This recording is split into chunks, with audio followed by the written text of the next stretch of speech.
Welcome students to Chemistry Concept. This is Pankaj Singh and now we are going to study the chapter Unit 8 Class 11 Redox Reactions from the NCERT textbook. बड़ा simple chapter है, बहुत सारे concepts हैं लेकिन exam में जो questions आते हैं ना वो या तो आता है from oxidation number, calculate oxidation number, find out oxidation number क्या होता है विल डिस्कस, या फिर बैलेंसिंग ऑफ रिडॉक्स रिएक्शन, या फिर कई बार डिस्प्रपोर्शनेशन रिएक्शंस की डेफिनेशंस आ जाती है। सिंपल सा चैप्टर है, लेट्स स्टार्ट। तो सबसे पहले बात ये आती है कि ये रिडॉक्स वर्ड का मतलब क्या है। सो क्लास, ये जो रिडॉक्स है ना, it is made up of two words, reduction, ox stands for oxidation. आप लिख भी सकते हैं if you want. The definition of a redox reaction is the reaction in which oxidation as well as reduction takes place simultaneously are called redox reactions. That's it. अब ये पूरी कहानी पढ़ने की आपको ज़रूरत ही नहीं है। और एक ना डेफिनेशन आएगी ऑक्सीडेशन की, वो पुरानी डेफिनेशन है, उससे भी आपको कोई मतलब नहीं है, बट कवर कर लेते हैं। What is oxidation? Oxidation is addition of oxygen या कोई और इलेक्ट्रोनेगेटिव एलिमेंट और रिमूवल ऑफ हाइड्रोजन और electropositive element from a substance. Simply hydrogen का ऑक्सीजन का ऐड होना ऑक्सीडेशन, हाइड्रोजन का निकलना oxidation. So what is oxidation? Addition of oxygen और removal of hydrogen from any substance is called oxidation. आपने ये पहले भी पढ़ा है।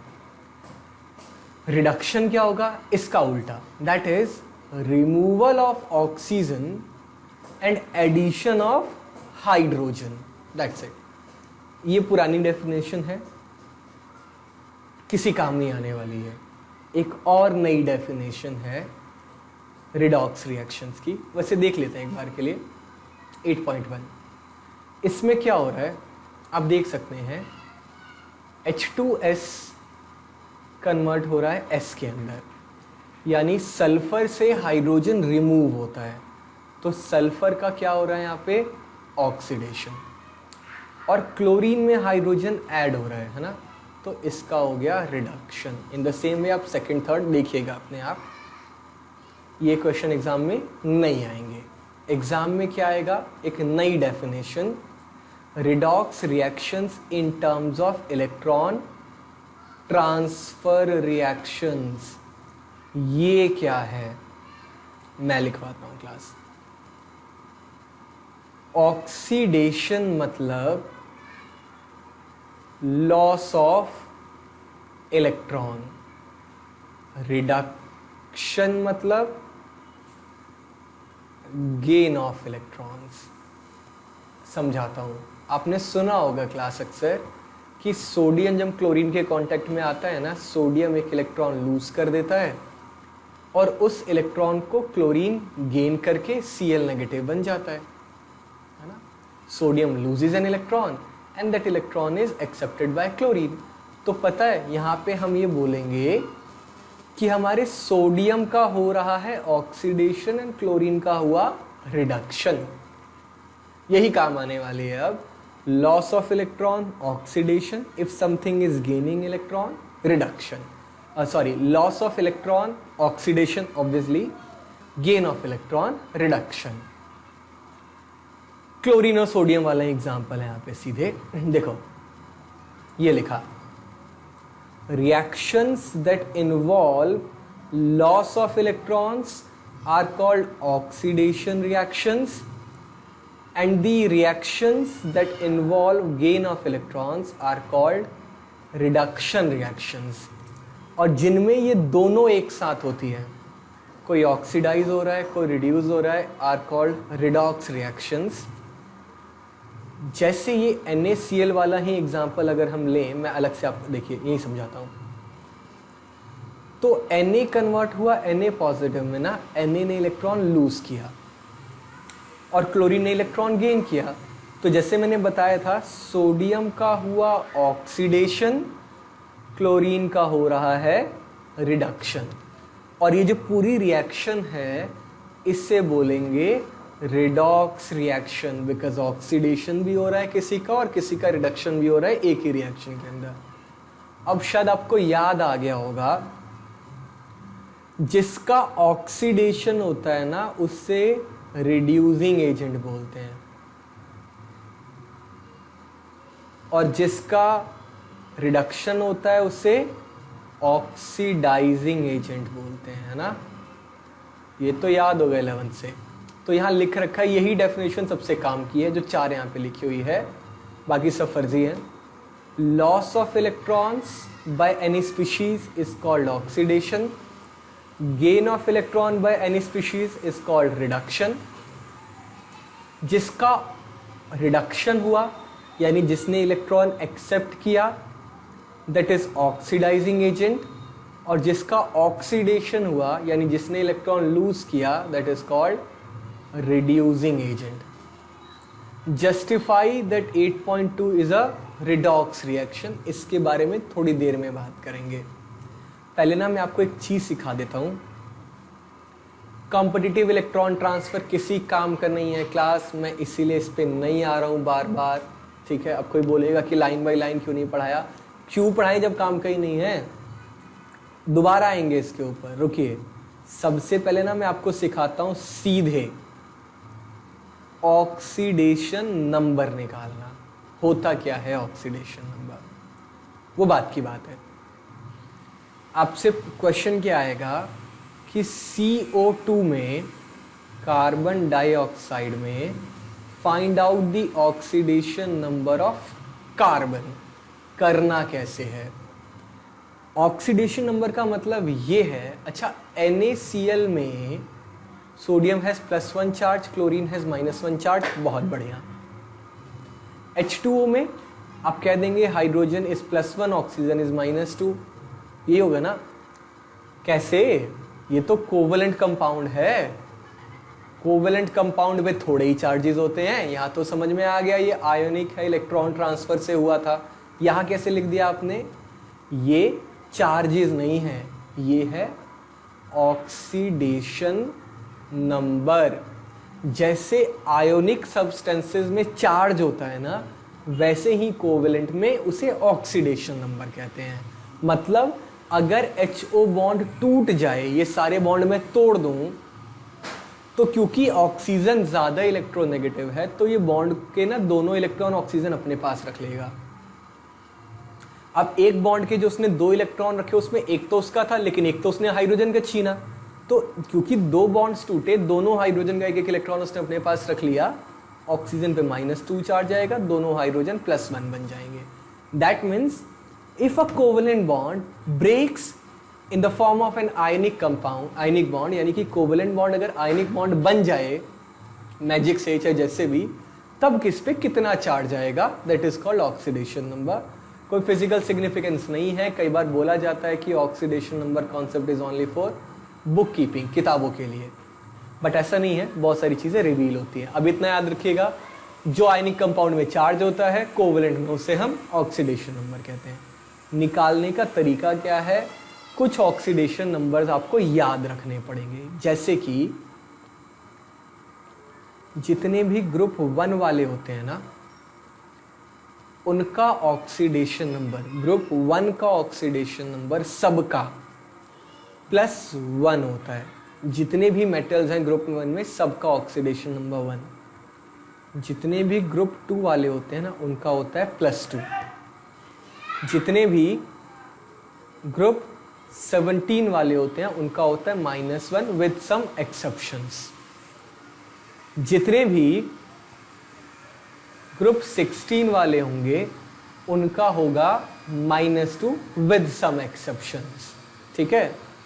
इसके अलावा अगर कोई आयन है ना, तो उसका ऑक्सीडेशन नंबर उसके चार्ज के बराबर होगा। फॉर एग्जाम्पल कोई मुझसे पूछे Fe2 पॉजिटिव का ऑक्सीडेशन नंबर कितना, +2, जो चार्ज है उसका वही उसका ऑक्सीडेशन नंबर। और अगर कोई एलिमेंट है, कोई न्यूट्रल एलिमेंट है इन फ्री स्टेट, तो उसका ऑक्सीडेशन नंबर 0। 0।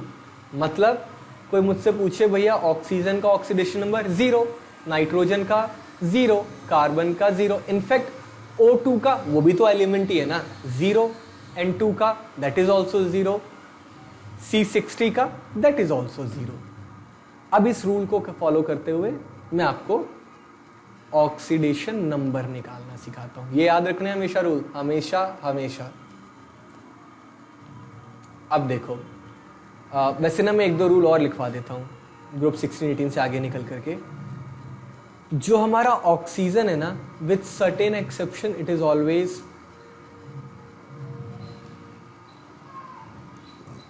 -2। हाइड्रोजन का जो होता है ना वो होता है +1, एक्सेप्शन है वो -1 होगा विद मेटल्स। अगर वो किसी मेटल के साथ में है ना तो फिर वो -1 होगा, अदरवाइज हाइड्रोजन इज ऑलवेज +1। चलिए, कार्बन डाइऑक्साइड में किसका ऑक्सीडेशन नंबर निकालना था? कार्बन का। जिसका भी ऑक्सीडेशन नंबर निकालना होता है ना उसे हम x मान लेते हैं, x। चलो ठीक है, तो कितने ऑक्सीजन है? एक कितना कार्बन है? सिर्फ एक, तो उसका लिखो x plus how many oxygen are there? 2। Oxygen का ऑक्सीडेशन नंबर कितना होता है?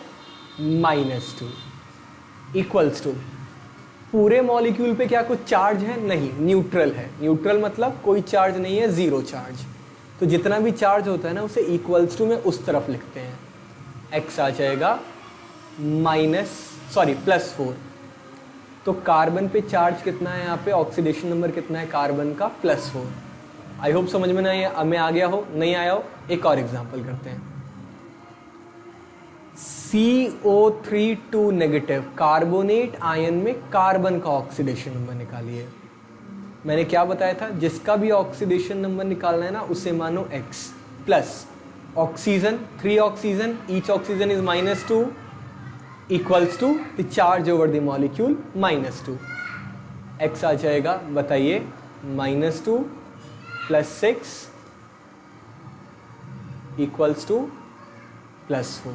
Carbon is +4। समझ में आया? नहीं आया? एक और करते हैं। SO4 2 नेगेटिव, बताइए तो सल्फर का कितना होगा? Sulphur is x plus 4 oxygen, each oxygen is -2 equals to the charge over the molecule -2। x आ जाएगा +4 +6, I am sorry, sulphur is +6। अच्छा, और करते हैं। KMnO4 में मैंगनीज का फाइंड आउट करिए। मैंगनीज को मानते हैं x। अच्छा, पोटेशियम का कितना होगा? मैंने लिखवाया था ना, ग्रुप 1 वालों का +1 होता है, so potassium is +1 plus manganese का माना x प्लस 4 ऑक्सीजन है, each oxygen is -2 equals to charge over the molecule 0। x आ जाएगा +7, सो मैंगनीज का ऑक्सीडेशन नंबर है +7। एक और, Cr2O7 2 नेगेटिव, इसमें ना क्रोमियम का निकालिए आप अपने आप and let me know in the comment section. Okay fine, आगे चलते हैं इससे। खुद निकालना, मैं एक और करवाता हूँ। लेट्स से कोई मुझसे पूछे NaH में ज़रा सोडियम का बताइए, तो मैंने आपको बताया था ना, इसमें कोई बताने की ज़रूरत नहीं है। सोडियम इज +1 क्योंकि वो ग्रुप 1 का है। फिर हाइड्रोजन क्या होना पड़ेगा? -1। क्यों? मैंने बताया था ना, हाइड्रोजन +1 होता है, लेकिन अगर वो किसी मेटल के साथ में प्रेजेंट हो तो वो -1 हो जाता है। बहुत बढ़िया। अच्छा, कुछ और करते हैं। अपना K2O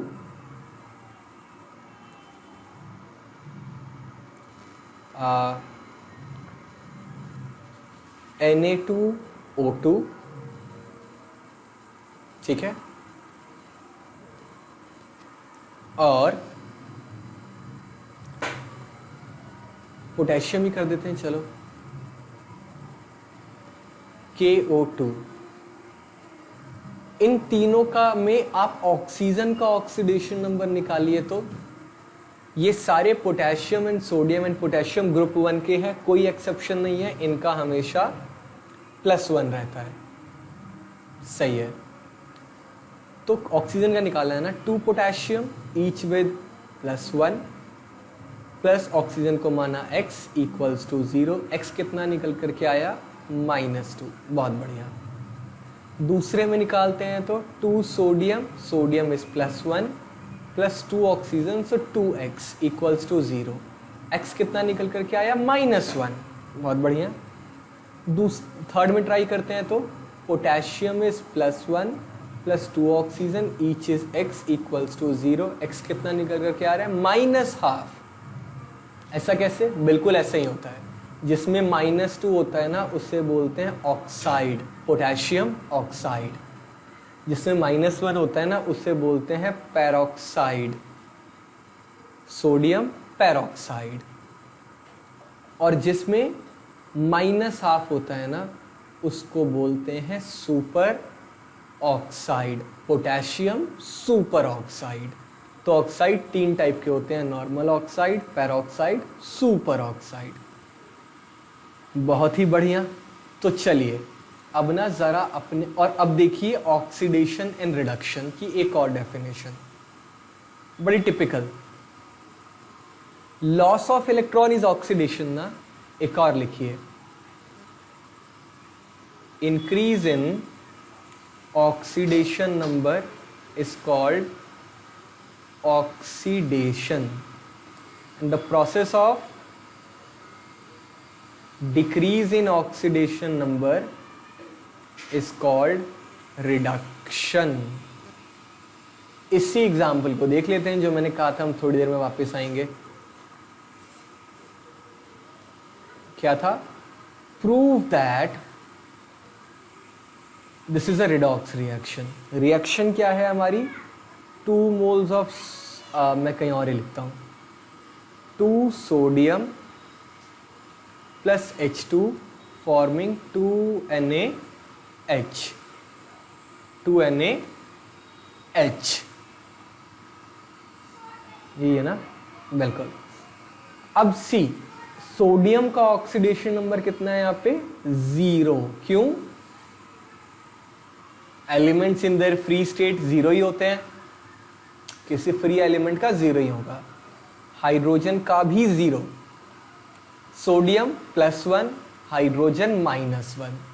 तो 0 से +1 तो इंक्रीज हुआ ना, दिस इज कॉल्ड ऑक्सीडेशन। 0 से -1 डिक्रीज हुआ ना, this is called reduction. Sodium oxidize हो रहा है, हाइड्रोजन रिड्यूस हो रहा है, दोनों रिएक्शंस एक साथ हो रही हैं, oxidation reduction. It is a redox reaction. आई बात समझ में? बहुत बढ़िया। अब चलिए ऐसे ही प्रूव करना होगा। अब ये सब को छोड़ते हैं आगे और आपको सीधे लेके चलते हैं हम। ये कहानी है, देखो यहाँ पे लिख रखा है फिर से, oxidation number and increase in oxidation. Oxidation means increase in oxidation number, reduction means decrease in oxidation number. Oxidizing agent, जिसका oxidizing agent is a reagent which can increase the oxidation number of any element। अरे जबरदस्ती की बात है भैया। ऐसे याद रखना कि जो जिसका रिडक्शन हो रहा है वो ऑक्सीडाइजिंग एजेंट है, जिसका ऑक्सीडेशन हो रहा है वो रिड्यूसिंग एजेंट है। And the reactions in which class, as always it's written here, the reactions in which involves change in oxidation number of interacting species is called redox reaction, या simply जिसमें oxidation और reduction दोनों एक साथ। तो अच्छा एक चीज़ और याद रखिएगा, oxidising agent are also called oxidants, short में reducing agents are called reductant. अच्छा अब एक ना नई चीज़ आ रही है, स्टॉक नोटेशन। पहले समझा दूं, लिखेंगे बाद में। देखो आपसे ना बात की जाएगी कि भैया CuI, कॉपर आयोडाइड, इसकी स्टॉक नोटेशन लिखिए। तो मैं आपको पहले ही बता देता हूँ, आयोडीन ना ग्रुप 17 का है। मैंने क्या बोला था, ग्रुप 17 वाले होते हैं -1। तो कॉपर कितना हो जाएगा, +1, नेट 0 होना है। कॉपर की ऑक्सीडेशन स्टेट कितनी है यहाँ पे, +1 ना। तो पता है हमें क्या करना पड़ेगा, स्टॉक नोटेशन का मतलब है कॉपर लिखो, ब्रैकेट में लिखो उसकी ऑक्सीडेशन नंबर इन रोमन और बाद में लिख दो I। दैट्स इट, हो गया, स्टॉक नोटेशन हो गया। एक और करते हैं, MnO। What is oxidation number of manganese here, मान लेते हैं X प्लस ऑक्सीजन है, oxygen is -2 equals to 0, molecule पे कोई चार्ज नहीं है, X आ गया +2, so manganese is in +2 oxidation state. तो पता है स्टॉक नोटेशन क्या हो गई, मैंगनीज ब्रैकेट में लिखो 2 और फिर लिख दो O, ये लिखा देखिए Mn2O। ऐसे ही है, आप FeO को कैसे लिख देंगे, यहाँ पे आयरन भी +2 में होगा, Fe2O। अच्छा चलो Fe2O3 करवाता हूँ, बाकी खुद देखिएगा। Fe2O3 की स्टॉक नोटेशन लिखिए, आयरन का माना X, मेटल की निकालनी होती है हमेशा, 2X + 3 - 2 = 0, X comes out to be, बताइए, +3, यस। तो स्टॉक नोटेशन हो गई 2 iron in +3 oxidation state, O3, ये रहा, हो गया, that's it. So what is stock notation class? According to this, the oxidation number is expressed by putting the Roman numeric representing the oxidation number in brackets after the symbol of the metal in a molecular formula। हो गया, चलो आगे चलते हैं। Justify that this is a redox reaction, तो आप देख सकते हैं। अच्छा कैसे जस्टिफाई करेंगे, ऑक्सीडेशन नंबर निकाला हुआ है, कॉपर का +1, सबका अलग अलग ऑक्सीडेशन नंबर निकाला गया है हर एक एलिमेंट का। मैं कर ही दूं क्या, अलग से कर ही देते हैं, चलो। क्या है, Cu2O प्लस Cu2S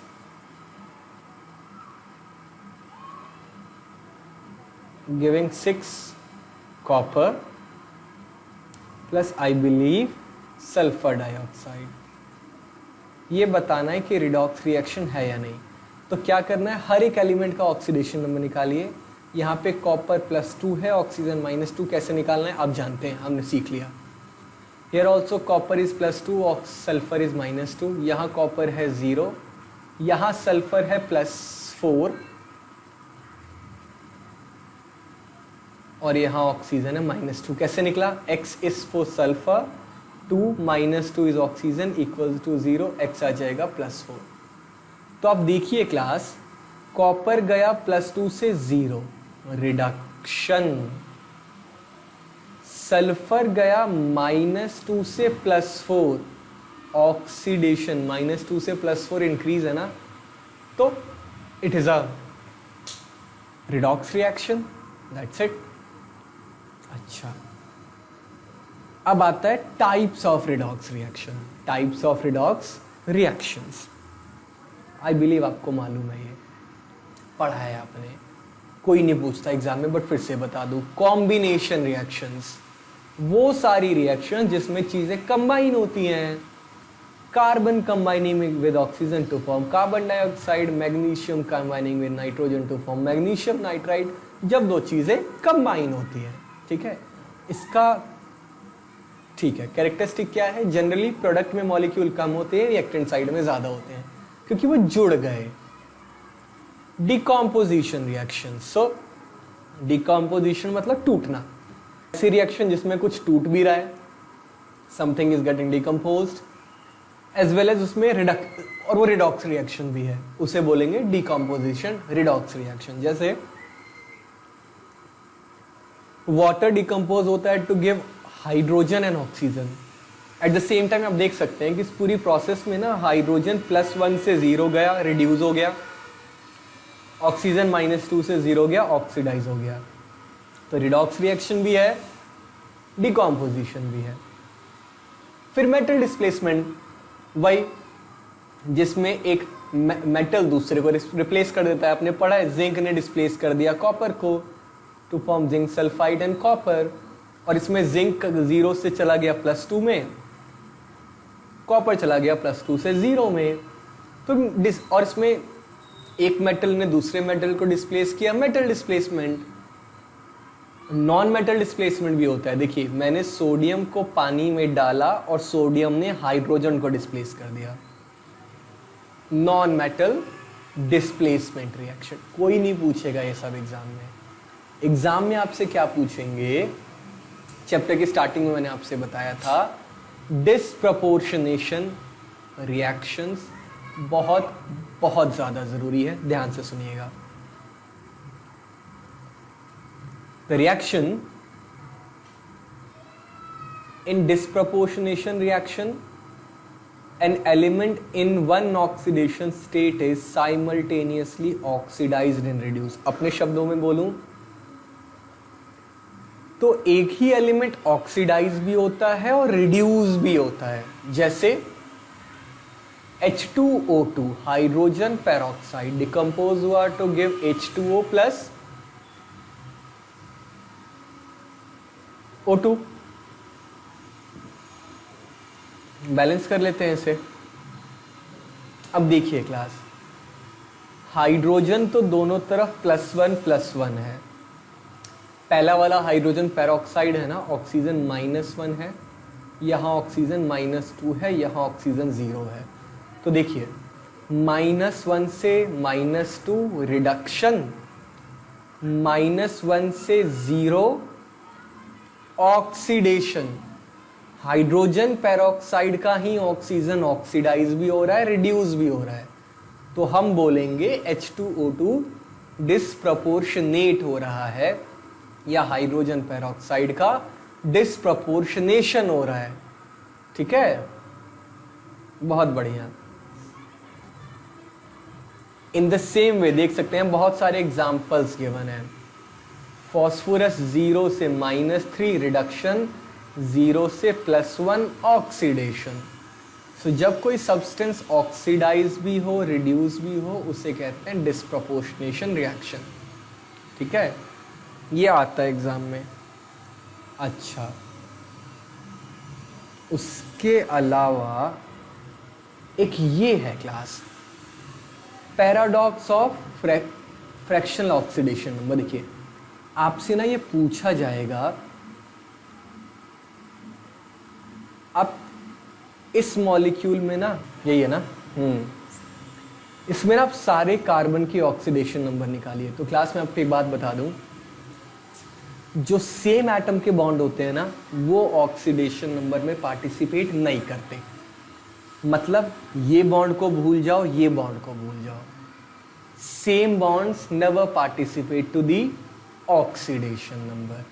यानी इस बॉन्ड को इग्नोर करो, इस बॉन्ड को इग्नोर करो, और बीच का जो ऑक्सीजन कार्बन है ना, वो तो हो गया 0।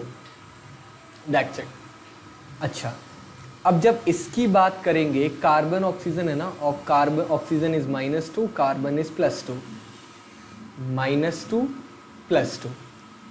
एक और समझते हैं, आपसे ना CH3 के बारे में पूछा जाएगा, या C2H6 का। तो मैंने जैसे आपको बताया, सबसे पहले तो जो सेम एटम्स है ना, उन बॉन्ड्स हैं, उनको करो इग्नोर। अब इस CH3 का अलग निकालना है, इसका अलग निकालना है। CH3 CH3 कैसे निकलेगा? कार्बन को माना X, 3 hydrogen each with +1 equals to 0, X comes out to be -3। और इसमें फिर से X + 3 hydrogen +1 equals to 0, X comes out to be -3। तो यही है, सेम बॉन्ड्स को इग्नोर कर देना है when we are finding out the oxidation number। And the most important part of the chapter, balancing of a redox reaction। किसी redox reaction को balance करने के 2 मेथड्स होते हैं। पहले को कहते हैं हम लोग oxidation number method, and the second is called half reaction method और आयन इलेक्ट्रॉन मेथड, वो बाद में समझेंगे। पहले समझते हैं ऑक्सीडेशन नंबर मेथड। और इसे एक एग्जाम्पल के साथ समझेंगे। लेट्स से मैंने ये वाला एग्जाम्पल लिया है, मैंने इक्वेशन यहाँ लिख ली है, ठीक है। चलिए स्टेप वाइज फॉलो करते हैं, क्या कहता है ये। Right, step 1 is right the correct formula for each reactant and product. वो हमें करने की ज़रूरत नहीं है, मोस्ट ऑफ द टाइम हमें बैलेंस्ड केमिकल इक्वेशन पहले से ही गिवन होगी। चलो अगले स्टेप पे चलते हैं। Identify the atoms which undergo change in oxidation number in the reaction by assigning the oxidation number two all the elements in the reaction. कहने का मतलब ये है कि यहाँ जितने भी एलिमेंट्स हैं ना, सबका ऑक्सीडेशन नंबर निकालना होगा। कैसे निकालते हैं मैंने आपको सिखा दिया है, एक करके दिखा देता हूँ। क्रोमियम का निकालते हैं, Cr2O7 2 negative, let's say chromium का माना x, 2x प्लस 7, ऑक्सीजन होता है -2 इक्वल्स टू -2, x आ जाएगा +6। तो क्रोमियम इज +6, ऑक्सीजन लिखने की ज़रूरत नहीं है, वैसे -2 होता है, मत लिखिए। क्यों नहीं लिखना, क्योंकि हमें सिर्फ उससे मतलब है जिसका ऑक्सीडेशन नंबर चेंज हो रहा हो। आपकी मर्जी है लिखना है तो लिखो, बट क्रोमियम से काम चल जाएगा। सल्फर यहाँ पर आएगा +4, क्रोमियम तो +3 ही है, मैंने पहले ही बताया था किसी आयन के केस में उसका चार्ज ही उसका ऑक्सीडेशन नंबर है। सल्फर आएगा +6, ठीक है। हमने सबका ऑक्सीडेशन नंबर लिख लिया। अब देखिए, अब अगर मैं देखूं तो क्रोमियम जा रहा है +6 से +3, ऑक्सीडेशन नंबर डिक्रीज हुआ ना, रिड्यूस हुआ, इसे बोलते हैं रिडक्शन। और सल्फर का इंक्रीज हो रहा है, इसे बोलते हैं ऑक्सीडेशन। देखते हैं अगला स्टेप क्या है। कैलकुलेट द इंक्रीज और decrease in the oxidation number per atom and for the entire molecule. अच्छा मैं बताता हूँ क्लास, छोड़िए इसे। इसके बाद ना जो सबसे पहला स्टेप एक्चुअली होता है वो होता है balancing all the atoms other than oxygen and hydrogen. मैं लिख ही दूँ क्या स्टेप वाइज, चलिए लिख लेते हैं यहाँ पे। Step 1 is actually balance all the atoms other than oxygen and hydrogen। देखिए यहाँ 2 क्रोमियम है, यहाँ 1 क्रोमियम है, 2 से मल्टीप्लाई कर देते हैं, क्रोमियम बैलेंस हो गया। सल्फर ऑलरेडी बैलेंस्ड है, ऑक्सीजन बैलेंस करने की ज़रूरत है नहीं। Second step, identify or find out atoms undergoing oxidation and reduction, which we have already done. Third, balance electrons transfer. What does it mean? अच्छा ज़रा मुझे एक बात बताइए, जब क्रोमियम +6 से +3 में गया तो कितने इलेक्ट्रॉन्स ट्रांसफ़र हुए? 3 इलेक्ट्रॉन ट्रांसफ़र हुए ना +6 से +3 में जाने में। वो 3 इलेक्ट्रॉन ट्रांसफ़र हुए एक क्रोमियम के लिए, आपके पास तो 2 क्रोमियम है ना, सो 6 इलेक्ट्रॉन्स ट्रांसफर्ड होते हैं, ठीक है। अच्छा दूसरी तरफ जब सल्फर +4 से +6 में जाता है तो 2 इलेक्ट्रॉन्स ट्रांसफ़र होते हैं। ऐसा नहीं हो सकता, एक तरफ से जितने इलेक्ट्रॉन ट्रांसफ़र हो रहे हैं दूसरे रिएक्शन में भी उतने ही इलेक्ट्रॉन्स ट्रांसफ़र होने चाहिए। So make them equal. एक काम करते हैं, इसको ना 3 से मल्टीप्लाई कर देते हैं, इट विल बिकम 6। अच्छा उसको इलेक्ट्रॉन्स को 3 से मल्टीप्लाई करने का मतलब है ये पूरी रिएक्शन 3 से मल्टीप्लाई हो जाएगी, दोनों तरफ 3 लग जाएगा। SO3 2 नेगेटिव के आगे भी, SO4 3 नेगेटिव, SO4 2 नेगेटिव के आगे भी, बस हो गया। अगला स्टेप होता है balance charge using H positive और OH नेगेटिव। अब ये क्या चीज़ है, एक काम करते हैं, इक्वेशन में दोबारा लिख लेते हैं। और अभी तक कहाँ पहुँच गए हम लोग, Cr2O7 2 negative plus 3SO3 2 negative 2Cr3 positive plus 3SO4 2 negative. अभी तक यहीं पहुँचे हम लोग, देख लीजिए, है ना। अच्छा, अब भूल जाइए ऑक्सीडेशन नंबर को, जो ऊपर नंबर लिखा था ना, मैंने हटा दिया उसे। अभी क्या करना है क्लास, मैं ये ना लिखा होगा, जैसे इस क्वेश्चन में आई थिंक लिखा है, जो हम जिसका मैं आपको एग्जांपल दे रहा हूँ, balance in acidic medium in acidic solution, ऐसे ना मेंशन होगा कि आपको एसिडिक में करना है या बेसिक में करना है। तो पहले ना मैं आपको एसिडिक वाला समझा देता हूँ। जब एसिडिक में बैलेंस करना होगा ना, तो हम यूज करेंगे H पॉजिटिव। और मतलब कैसे यूज करेंगे, मुझे ज़रा एक बात बताइए, रिएक्टेंट साइड में टोटल चार्ज कितना है, -2 या इसके ऊपर और -6 इसके ऊपर, है ना। टोटल कितना हो गया, -8, समझ में आया ना, ये -2 और ये 2, 3 2 ज़ा 6 -8। अच्छा, यहाँ कितना है, +6 और यहाँ -6, यानी कि 0। अब ये दोनों चार्जेस बैलेंस करने हैं। अच्छा, क्योंकि रिएक्शन हमें एसिडिक मीडियम में करवानी है ना, तो हम जितने मर्जी H पॉजिटिव किसी भी साइड में ऐड कर सकते हैं। H पॉजिटिव ऐड करना मतलब पॉजिटिव चार्ज ऐड करना। तो अगर मैं ऐसा कर दूं क्लास, 8H पॉजिटिव अगर मैं यहाँ ऐड कर दूं, तो रिएक्टेंट साइड में भी नेट चार्ज 0 हो जाएगा ना, इट्स बैलेंस्ड। तो हम लोग 8H पॉजिटिव रिएक्टेंट साइड में ऐड कर देंगे, जहाँ भी रिक्वायर्ड होगा उसके अकॉर्डिंग उतने हम H पॉजिटिव कहीं भी ऐड कर देंगे, on the reactant side or product side depending upon the requirement, okay, to balance the charges। चलो ठीक है। अब ना final step, the last step, आपको ध्यान है हमने ऑक्सीजन और हाइड्रोजन बैलेंस नहीं किया था स्टार्टिंग में। So the fifth is, the last step is balance hydrogen and oxygen using H2O। इसका क्या मतलब है? अच्छा, आप मुझे बता सकते हैं कि, बता ही सकते हैं वैसे तो, कि रिएक्टेंट साइड में कितने हाइड्रोजन एटम्स हैं? There is no hydrogen atom on, नहीं है ना, 8 है ना, 8, ये H पॉजिटिव ऐड किया था ना, 8 ऑन दी रिएक्टेंट साइड। अच्छा, ऑक्सीजन कितने हैं, 7 and 9, 16। चलो, प्रोडक्ट साइड में हाइड्रोजन कितने हैं, 0। ऑक्सीजन कितने हैं, 12।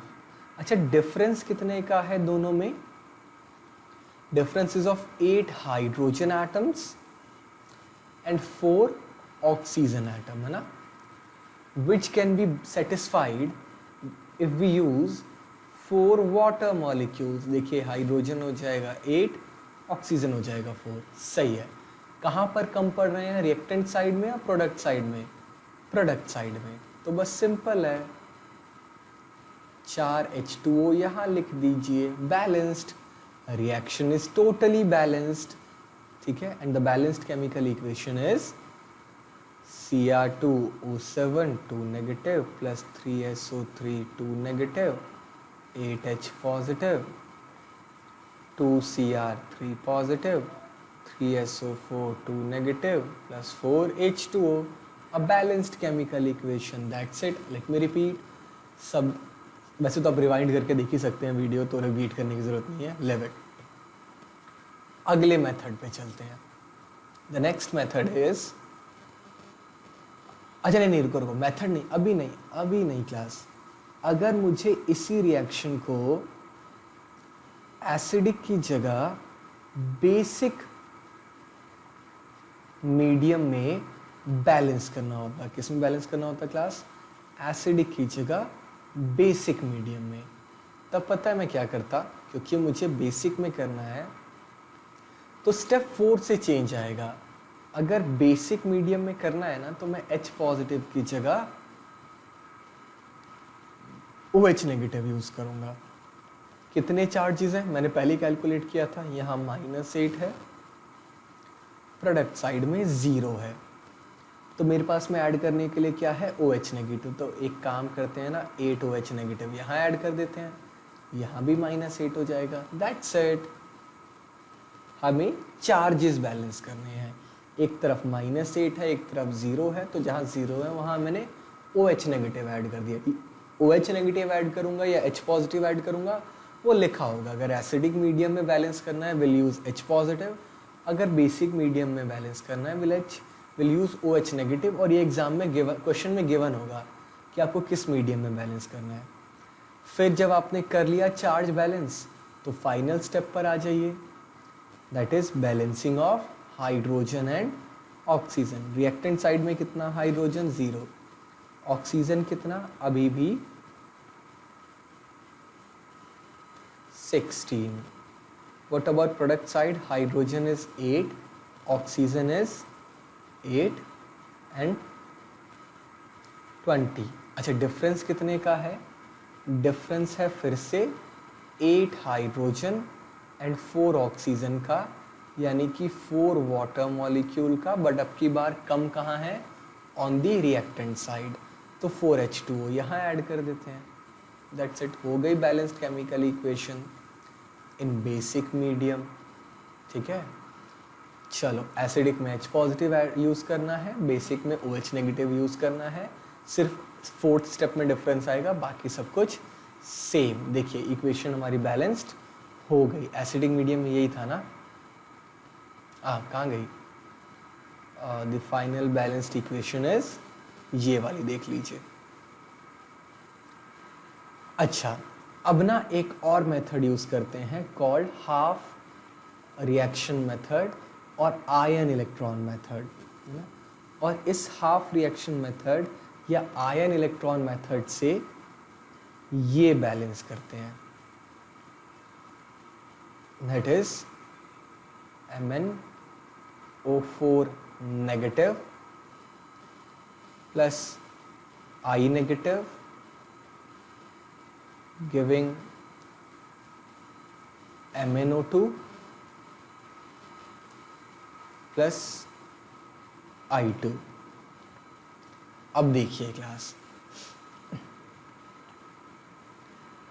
क्योंकि ये हाफ रिएक्शन मेथड है तो इसके स्टेप्स थोड़े अलग हैं। पहला स्टेप तो वही है, सबका ऑक्सीडेशन नंबर निकालिए, ये +7 आएगा, ये +4 आएगा, दिस इज रिडक्शन, और ये -1 से 0 ऑक्सीडेशन। तो पहला स्टेप तो वही है, identify oxidation and reduction reactions. अंतर ये अब की बार ना अलग अलग लिख देंगे। ऑक्सीडेशन रिएक्शन क्या है यहाँ पे, I negative going into I2, और रिडक्शन रिएक्शन क्या है, MnO4 negative going into MnO2। अच्छा second step the same, balance all the atoms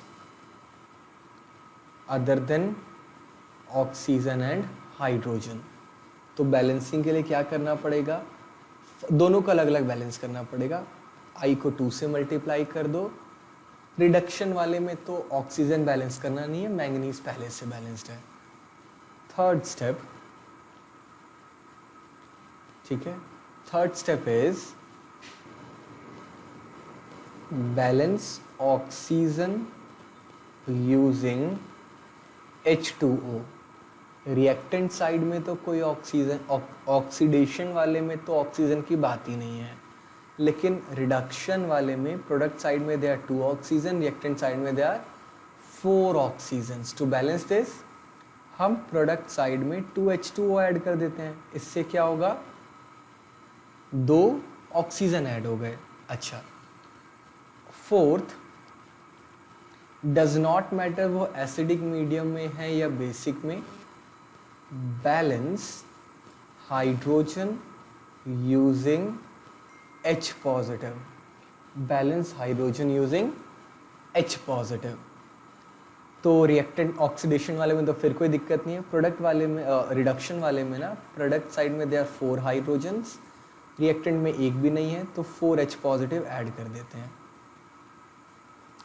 अच्छा, फाइनल थिंग मैं इसे दोबारा लिख देता हूँ, रुकिए। तो 4H पॉजिटिव ऐड करने से ना ये बन जाएगा MnO4 negative plus 4H positive giving MnO2 plus 2H2O। अच्छा, fifth, balance charge using electrons. अच्छा, रिएक्टेंट साइड में कितना चार्ज था, -2, प्रोडक्ट साइड में 0 इन ऑक्सीडेशन, सो उसे बैलेंस करने के लिए ना 2 इलेक्ट्रॉन ऐड कर देते हैं, दोनों साइड -2 हो गया। अच्छा, रिडक्शन वाले में ना ऑन रिएक्टेंट साइड -1 प्लस 4 यानी कि +3, on product side it is 0। तो भैया इसको बैलेंस करने के लिए ना रिएक्टेंट साइड में 3 इलेक्ट्रॉन ऐड कर देते हैं, सो दैट वो +3 -3 0 हो जाएगा। अब दोनों तरफ कितना है, 0। The final step is add both reactions by eliminating electrons। अब इसका क्या मतलब है पता है, हम जब इनको ऐड करेंगे ना we have to make sure electron cancel हो जाए, वो तो हो नहीं रहे हैं, यहाँ 3 है वहाँ 2 है, तो ऊपर को मल्टीप्लाई करते हैं हम लोग 3 से, रिडक्शन वालों को मल्टीप्लाई कर देते हैं 2 से। ठीक है, अब तो 6 6 हो जाएंगे, ये कैंसिल हो गया। बैलेंस्ड केमिकल इक्वेशन क्या हो जाएगी, 2MnO4 negative plus 6I minus plus 8H positive giving 2MnO2 plus 3I2 plus 4H2O। ये हो गई balanced chemical equation in acidic medium. अब कोई बोले बेसिक में करना हो तो बड़ा आसान है क्लास, बड़ा आसान। सिर्फ एक काम करिए, पहले तो एसिडिक में बैलेंस कर लो। अब इसे बेसिक में कन्वर्ट करने के लिए ना रिएक्टेंट साइड में 8H पॉजिटिव है ना, तो 8OH नेगेटिव रिएक्टेंट साइड में भी ऐड कर दीजिए, प्रोडक्ट साइड में भी ऐड कर दीजिए। So technically you have not done 80, क्यों, क्योंकि 8H पॉजिटिव थे। 10H पॉजिटिव होते तो हम 10 ऐड कर देते। अच्छा, उससे होगा क्या, उससे ये होगा कि 10H positive 8H positive 8OH negative मिलके ना 8 वाटर मॉलिक्यूल्स बन जाएंगे। अच्छा, और प्रोडक्ट साइड में 4 वाटर मॉलिक्यूल्स है, वो आके फिर यहाँ एडजस्ट हो जाएंगे। तो हमारी जो इक्वेशन बन जाएगी ना वो बन जाएगी 2MnO4 negative plus 6I negative plus वो आके प्लस वो आके माइनस होगा ना यहाँ पे, H पॉजिटिव तो रहा नहीं, वो तो वाटर में कन्वर्ट हो गया था, तो 4H2O। कैसे, ये मिलके बन गए थे 8H2O, वो आके माइनस हो गया यहाँ पे। वहाँ बचेगा 2MnO2 plus 3I2 plus 8OH negative. चलिए, ऐसे हमने एसिडिक मीडियम में पहले बैलेंस किया, और अगर बेसिक में करना है तो उसे बेसिक में कन्वर्ट कर लिया। कुछ नहीं आता क्लासेस के अलावा, इसके अलावा इस चैप्टर में से कुछ नहीं आता, सिर्फ बैलेंसिंग। ये तो मैंने बहुत कुछ पढ़ा दिया, सिर्फ बैलेंसिंग आएगी और सिर्फ ऑक्सीडेशन नंबर निकालना आएगा, दैट्स इट। स्टॉक नोटेशन भी कभी नहीं आती। अब एंड में ना एक छोटा सा पार्ट है क्लास, ये वाला रिडॉक्स, कपल, ऑक्सीडेशन, रिडक्शन, ये सब क्या है ये भी मैं समझा देता हूँ। देखिए होता क्या है, हम ना, और ये पोर्शन भी एग्जाम में आता नहीं है, कभी कभी स्कूल वाले दे देते हैं। देखिए कॉन्सेप्ट क्या है, मैं आपको एक रिएक्शन बताता हूँ। जिंक को हमने कॉपर सल्फेट में डाला तो वो जिंक सल्फेट और कॉपर बन गया ना, ये ना एक रिडॉक्स रिएक्शन है। अगर मैं सल्फेट को इग्नोर कर दूँ ना तो ये है zinc plus copper 2 positive giving zinc 2 positive plus copper. इसमें ऑक्सीडेशन क्या है, जिंक गया, जिंक 2 पॉजिटिव में 2 इलेक्ट्रॉन उसने रिलीज किए। रिडक्शन क्या है, कॉपर 2 पॉजिटिव ने वो 2 इलेक्ट्रॉन एक्सेप्ट किए और कॉपर बन गया।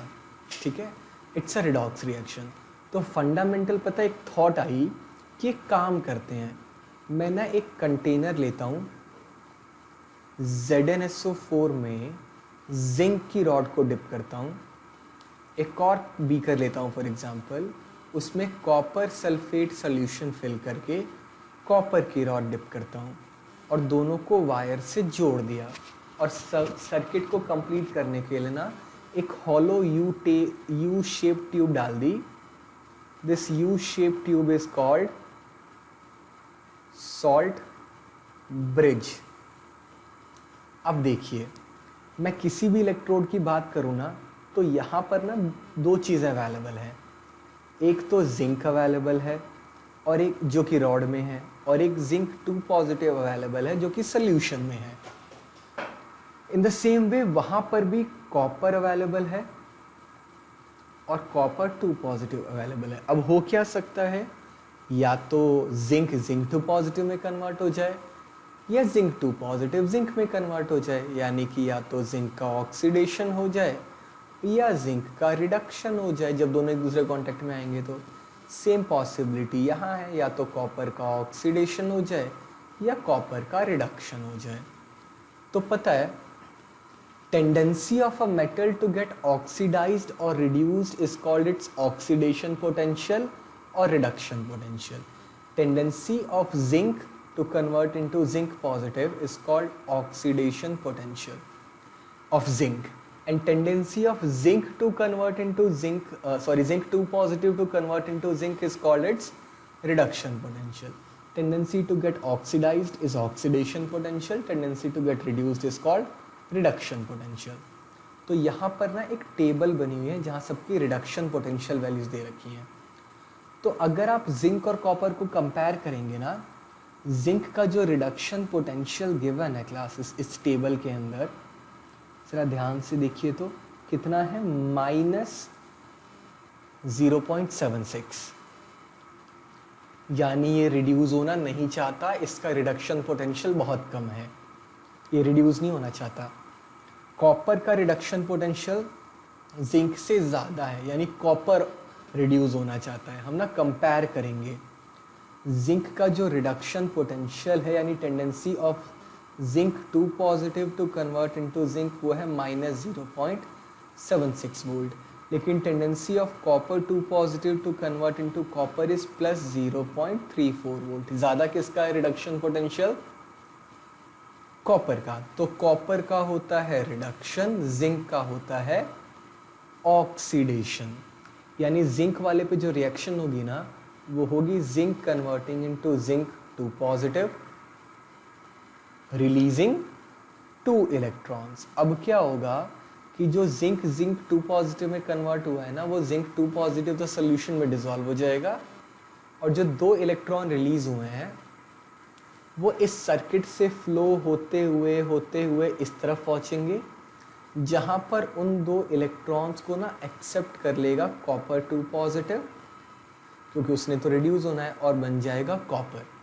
अच्छा, इस पूरी प्रोसेस में हुआ क्या, इस पूरी प्रोसेस में ना करंट फ्लो, इलेक्ट्रॉन्स फ्लो हुए जिंक से कॉपर की तरफ, एंड फ्लो ऑफ इलेक्ट्रॉन मतलब इलेक्ट्रिसिटी। अच्छा, इसमें कौन एनोड है कौन कैथोड है, क्लासिक फॉर्मूला होता है called LOAN, left side oxidation anode negative, जो लेफ्ट साइड में लिखा है ना जिंक, जिंक लिखा है ना हमने, उस पे होगा ऑक्सीडेशन, वो हमने देख ही लिया, वो कहलाएगा एनोड और वो होगा माइनस इन साइन। जो राइट साइड वाला है वो कहलाएगा कैथोड, उसका उल्टा ऑब्वियसली, साइन होगा उसका पॉजिटिव और वहां हो रही होगी रिडक्शन। चलो ये तो हो गई सेल पोटेंशियल की बातें जो मैंने टेबल से देख के आपको बता दी। इस टेबल में जिस मर्जी का देख लो, इस वाली टेबल में। अब बात ये आएगी कि जो सेल हमने बनाया है उसकी वोल्टेज कितनी होगी। तो जो सेल का पोटेंशियल होता है ना, वो होता है कैथोड माइनस एनोड। अच्छा, कैथोड किसका बना है? कॉपर का ना, जिसकी वैल्यू है 0.34 माइनस 0.76, क्योंकि एनोड है वो जिंक वाला है। तो ये हो गया 1.1 वोल्ट। तो जो सेल बनेगा ना उसकी वोल्टेज होगी 1.1 वोल्ट। अच्छा, अब ये जो मैंने ऐसे लिखा है ना आपको स्लैश करके, इसका मतलब जिंक टू पॉजिटिव जिंक में कन्वर्ट हो रहा है, और इसका मतलब क्या है? कॉपर टू पॉजिटिव कॉपर में कन्वर्ट हो रहा है। ये जो कपल है ना, इसको बोलते हैं रिडॉक्स कपल। आई बिलीव यहाँ पे कहीं लिखा हुआ होगा,